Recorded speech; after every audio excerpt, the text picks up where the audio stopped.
Hello, Cho. Let's see the question. In the following questions, a statement of assertion is followed by a corresponding statement of reason. Of the following statement, choose the correct one. Option है assertion reason दोनों correct है और reason correct explanation है. Option B assertion reason दोनों कैसे correct है but reason कैसा है not correct. Option C assertion is correct but reason is incorrect. Option D assertion is incorrect but reason is correct. तो assertion आपको given है, देखो पढ़ लेते हैं इसको. Resonance phenomenon is exhibited by circuit only if both L and C are present in the circuit. तो ये आपका assertion. इसका रीजन क्या दे रहा है? Voltage across L and C cancel each other and the current amplitude is Vm upon R. The total source voltage appearing across R cause resonance. तो ये इसका रीजन है. तो let's see the key concept of this question.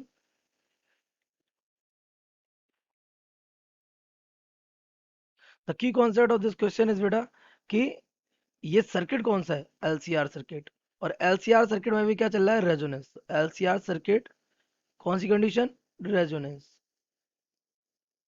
इसमें होता क्या है इसमें आपका एक रेजिस्टर होता है, एक कैपेसिटर होता है और एक इंडक्टर होता है और ये ऐसे कनेक्टेड रहते हैं. पॉइंट इज दिस, वो आपसे ये पूछ रहा है क्या एल और सी में से एक अगर गायब कर दिया जाए तो क्या रेजोनेंस होगा. तो रेजोनेंस होता क्या पहले ये समझ लेते हैं ना. तो एक एलसीआर सर्किट में condition of the current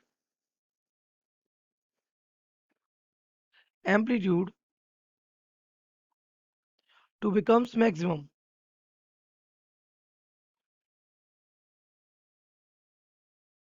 is resonance. इसे ही हम क्या कह देते हैं, इसी कंडीशन को हम क्या कह देते हैं बेटा, इसी कंडीशन को हम रेजोनेंस बोल देते हैं. ये कैसे होता है आपको मालूम है. जो आई एम होता है that is given by V M upon Z. किसके लिए, एक एल सी आर सर्किट. और जेड जो होता है वो क्या होता है अंडर रूट के अंदर R square plus XL minus XC का स्क्वायर.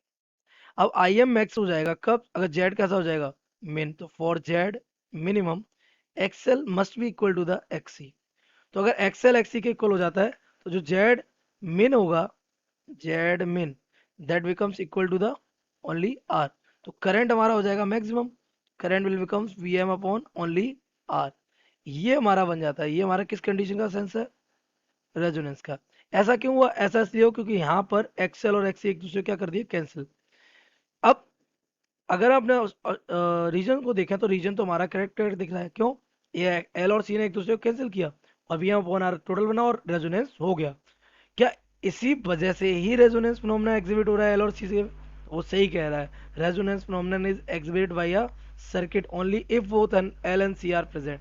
क्योंकि अगर इफ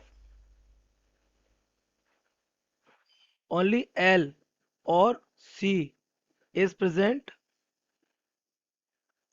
तो क्या होगा आपको पता है. देन जेड विल बिकम इधर अंडर रूट के अंदर R square plus XL square और ये हो जाएगा R square plus XC square. तो कभी चांस नहीं बनेगा कि ओनली आर बचे.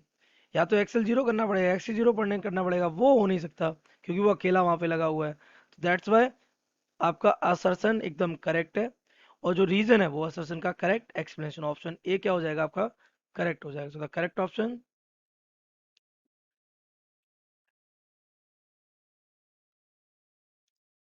A. I hope you have understood it well. Best of luck.